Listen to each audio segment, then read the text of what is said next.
राधे राधे भक्तों, भगवत गीता के चौथे अध्याय से दिव्य ज्ञान आपके सामने प्रस्तुत करने जा रही हूँ, तो आप इसे ध्यानपूर्वक सुने।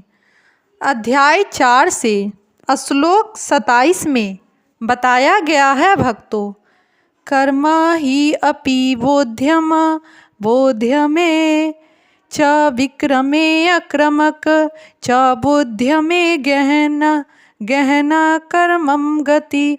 इस श्लोक का हिंदी में अनुवाद है भक्तों, कर्म की बारीकियों को समझना अत्यंत कठिन है, अतः मनुष्य को चाहिए कि वह ठीक से जाने कि कर्म क्या है, विकर्म क्या है और अकर्म क्या है।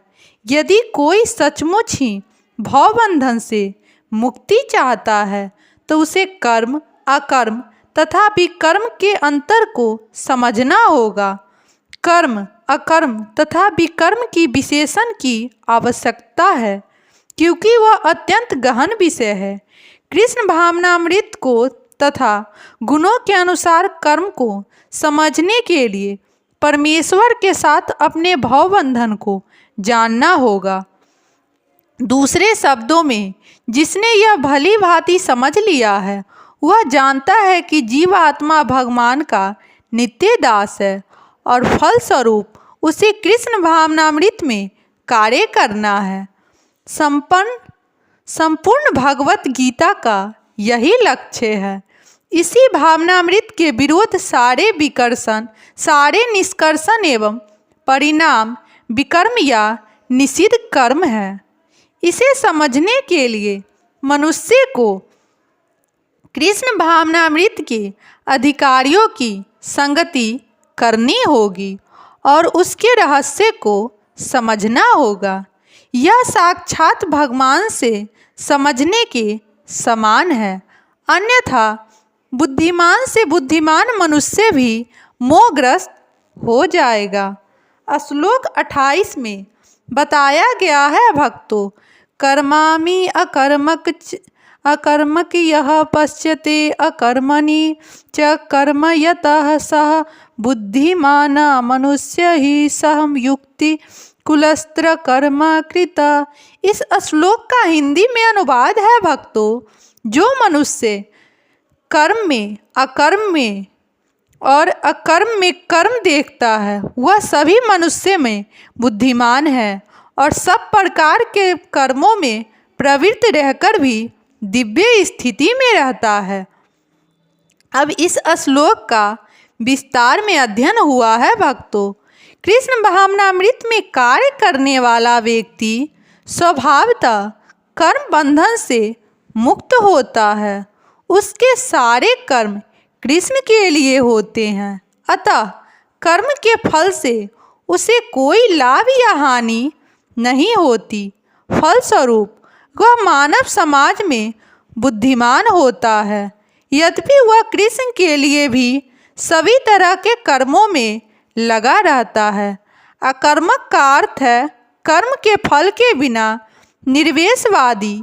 इस भय से सारे कर्म करना बंद कर देता है कि कर्मफल उसके आत्म साक्षात्कार के मार्ग में बाधक न हो, किंतु सगुणवादी अपनी इस स्थिति से भली भांति परिचित रहता है कि वह भगवान का नित्य दास है, अतः वह अपने आप को कृष्ण भावनामृत के कार्यों में तत्पर रखता है। चूँकि सारे कर्म कृष्ण के लिए किए जाते हैं, अतः इस सेवा के करने में उसे दिव्य सुख प्राप्त होता है। जो इस विधि में लगे रहते हैं, जो व्यक्तित्व इंद्रिय तृप्ति की इच्छा से रहित होते हैं, कृष्ण के प्रति उसका नित्य दास्य भाव उसे सभी प्रकार के कर्म फलों से मुक्त करता है।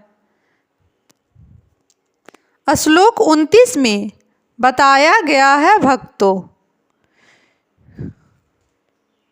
यसा सर्वे संभावने काम सकल्पे वर्जिता ज्ञानाग्नि दग्ध कर्मान तत्म आहु पंडितम बुद्धा। इस श्लोक का हिंदी में अनुवाद है भक्तों, जिस व्यक्ति का प्रत्येक प्रयास अधम इंद्रिय तृप्ति की कामना से रहित होता है, उसे पूर्ण ज्ञानी समझा जाता है। उसे ही साधु पुरुष ऐसा कर्ता कहते हैं, जिससे पूर्ण ज्ञान की अग्नि से कर्म फलों को भस्मात कर दिया है। इस श्लोक का विस्तार में अध्ययन हुआ है भक्तों। केवल पुण्य ज्ञानी ही कृष्ण भावना भावित व्यक्ति के कार्यकलापों को समझ सकता है। ऐसे व्यक्ति में इंद्रिय तृप्ति की प्रवृत्ति का अभाव रहता है। इससे यह समझ जाता है कि भगवान के नित्य दास के रूप में उसे अपने स्वाभाविक स्वरूप का पूर्ण ज्ञान है, जिसके द्वारा उसने अपने कर्म फलों को भस्म कर दिया है। जिससे ऐसा पुण्य ज्ञान प्राप्त कर लिया है, वह सचमुच विद्वान है। भगवान की नित्य दासता के इस ज्ञान के विकास की तुलना अग्नि से की गई है।